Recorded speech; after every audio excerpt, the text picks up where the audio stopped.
400 times wider, 400 times farther. That is the sky above you right now, as the moon's black disk finishes sliding over the sun, and only a ragged ring of light survives at the edge. Nothing in physics requires those two numbers to match. They are unrelated, and they line up anyway, almost exactly. So what does getting it exactly right actually cost us, or give us, that a slightly different moon never could? Think about what that means for you, standing on the ground, looking up.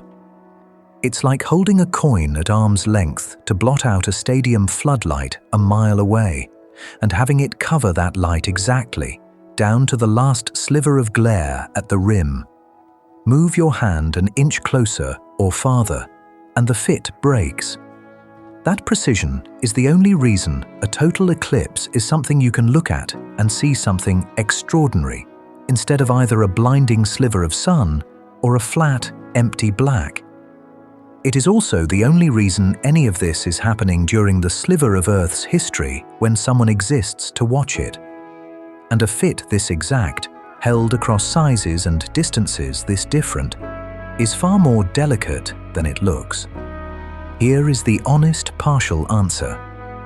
The moon's disk is just barely large enough to blot out the blinding surface of the sun, and nothing more, which is exactly why the faint, ghostly corona around it survives and becomes visible.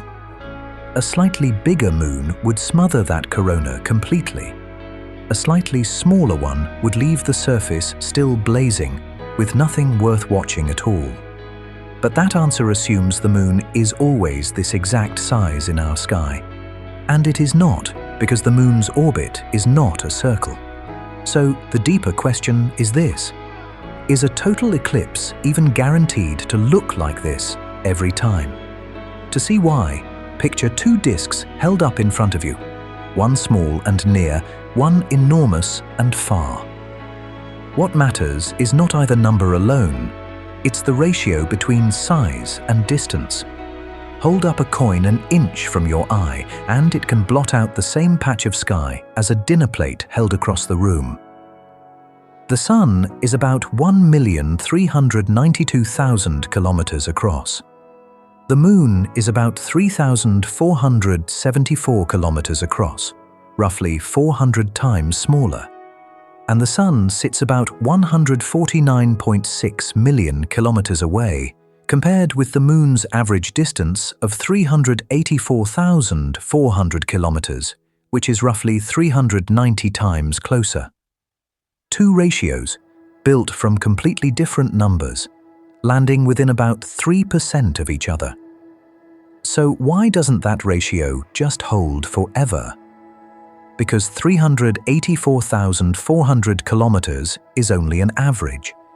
The Moon's real path around Earth is an ellipse, not a perfect circle, and that changes everything that follows.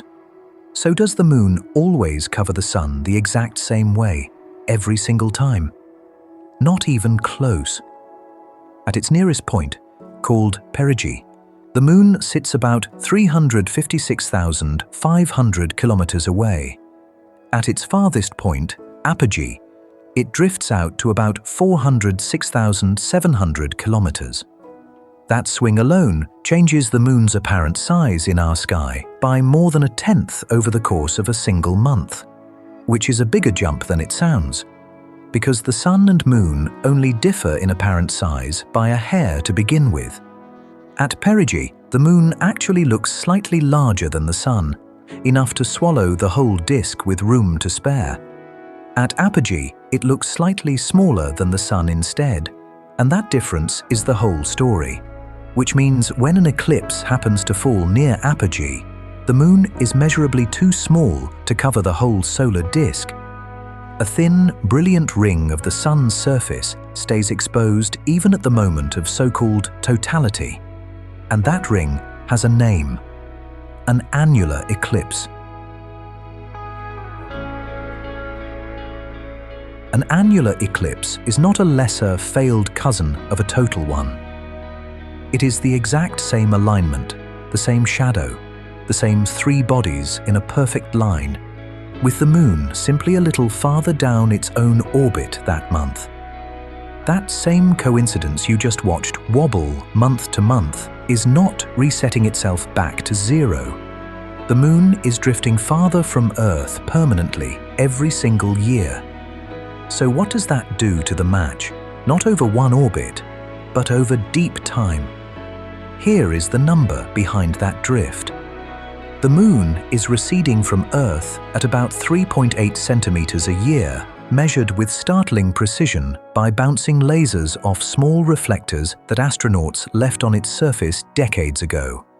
That is the same tidal exchange, the pull between Earth's oceans and the moon's gravity, that is also very slowly lengthening the length of our day. The moon is not orbiting at some fixed, agreed distance. It is spiraling outward, a little more with every single pass, quietly, for as long as there has been a moon at all.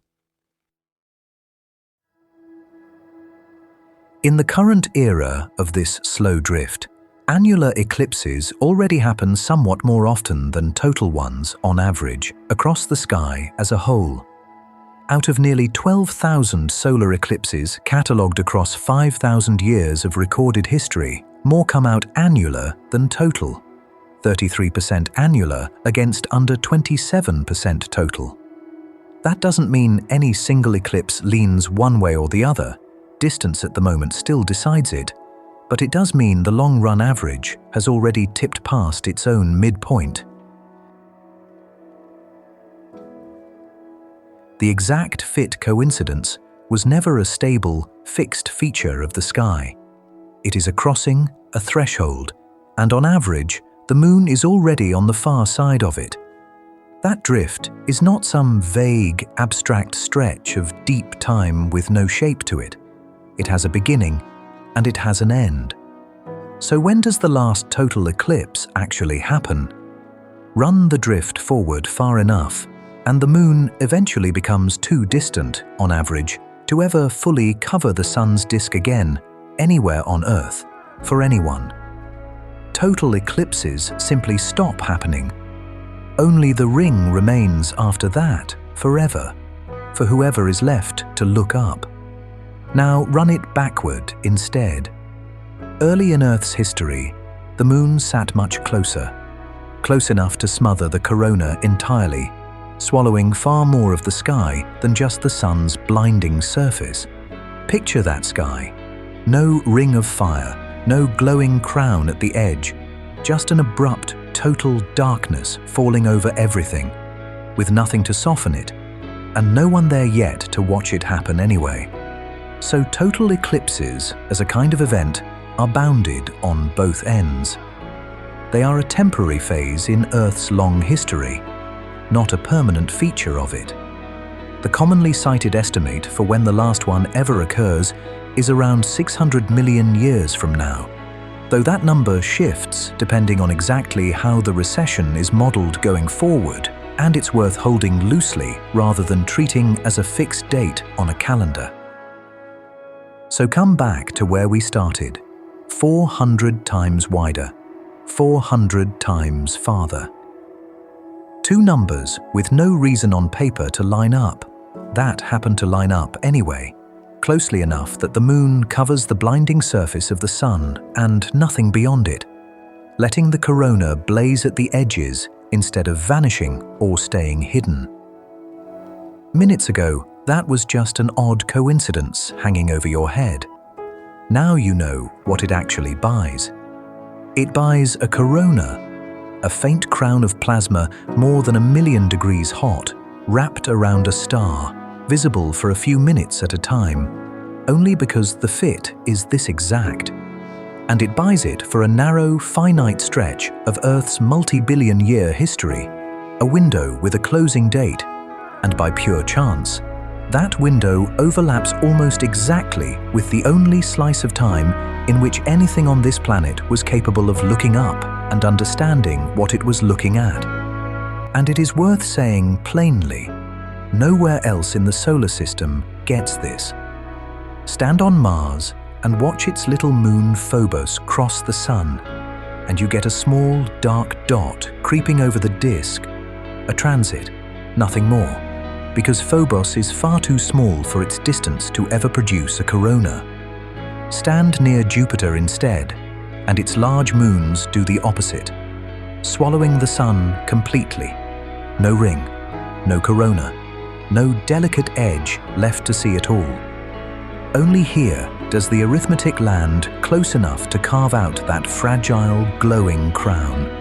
Out of every vantage point available across this entire solar system, and every point across Earth's own long history, this improbable, unrequired match happens to fall across the one sliver of time that includes someone who can look up and understand exactly what they are seeing. And that sliver includes this week.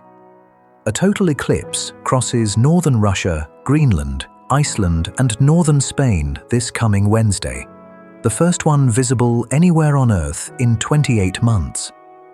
We will keep watching for moments like this, and keep coming back to explain what they mean.